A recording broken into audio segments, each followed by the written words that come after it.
हमें भी बेसिस बनानी चाहिए, हमें भी पांडुपी लानी चाहिए, लेकिन ये जो ऐसे स्ट्रेटेजिक पॉइंट्स हैं इसको डेवलप करने के लिए आज तक विचार ही नहीं हुई है। हमें तो ज्यादा America, Europe, London, Commonwealth games, इसमें हम फंसे पड़े हैं। इंडोनेशिया, कंबोडिया, वियतनाम, ये सब हमके मित्र होने चाहते हैं, किसी को टाइम नहीं है उसके बारे में। ये जो है दृष्टिकोण, इसको बदलना चाहिए। नहीं तो चीन तो कर रही है सबको, परंतु वो विश्वास नहीं कर रहे हैं। वियतनाम कहती है चीन पर हम कभी विश्वास नहीं कर सकते, परंतु है उनके लिए कोई नहीं। चीन आक्रमण करेगा तो कौन उनके सहायता करेगा? भारत तो कुछ बोलती नहीं है, कुछ कहती नहीं है। वो तो नेपाल की हाल देख करके कहेंगे भाई भारत तो वही करेगी जो नेपाल के साथ किया है।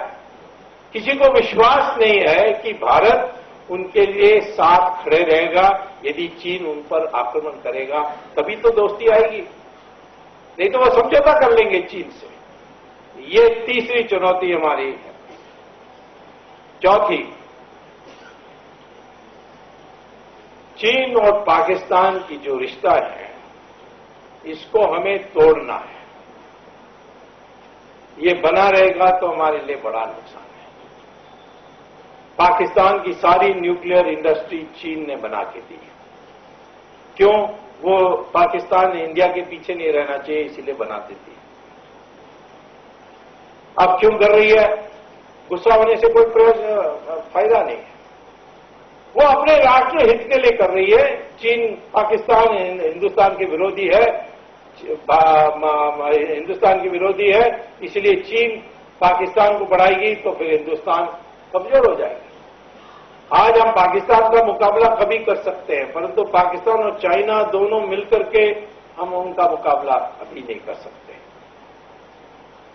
तो हमें तो देखना चाहिए कोई रास्ता है जिससे ये रिश्ता तोड़ा जा सकता है, और चीन से शत्रुता बढ़ाते हम नहीं कर सकते।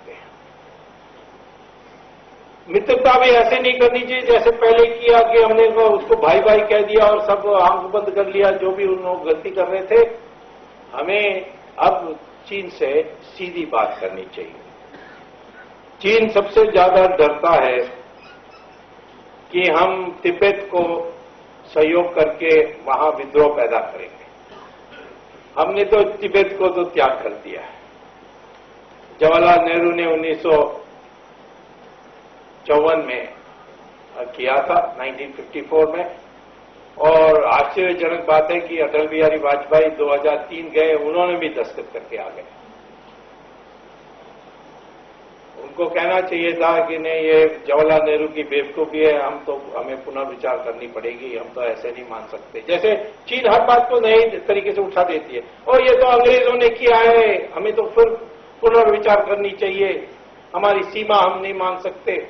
लेकिन संधि 2003 को अटल बिहारी वाजपेयी ने भी साइन की। भविष्य में हमें हिम्मत होनी चाहिए चीन को कहने के लिए, आप पाकिस्तान के साथ मिलकर के हमारे अहित करोगे तो फिर जो हमने संधि की आपके साथ तिब्बत पर, उस पर पुनर्विचार हम कर सकते हैं। ये कहने से, धमकी से फर्क आएगी, और इसीलिए ये हमें सोचना चाहिए इस पर। हमें ये याद रखनी चाहिए कि चीन के मुकाबला में कोई अपने दूसरे देश आपकी मदद में नहीं आएगी। आज मैं बहुत अखबारों में देखता हूं कि अमेरिका हमारी मदद करेगी। अमेरिका चीन के मुकाबला में हिंदुस्तान को तैयार करने चाहती है। अमेरिका हिंदुस्तान को अपने बराबर कभी नहीं करेगी। वो जैसे ऑस्ट्रेलिया है, जापान है, वैसे हमारे देश को भी एक देश बनानी चाहती है। अपने हैरम में या अपने रखेल की संख्या में हिंदुस्तान को एक बनानी चाहती है। न्यूक्लियर डील का कितनी वाहवाह होती है, पर ये न्यूक्लियर डील से तो आपको गुलामी मिलेगी, क्योंकि हमारे पास थोरियम है। थोरियम दुनिया के 60% थोरियम तो हमारे देश में है। 50 साल के बाद दुनिया में यूरेनियम खत्म हो जाएगी, उस समय थोरियम की खोज होगी।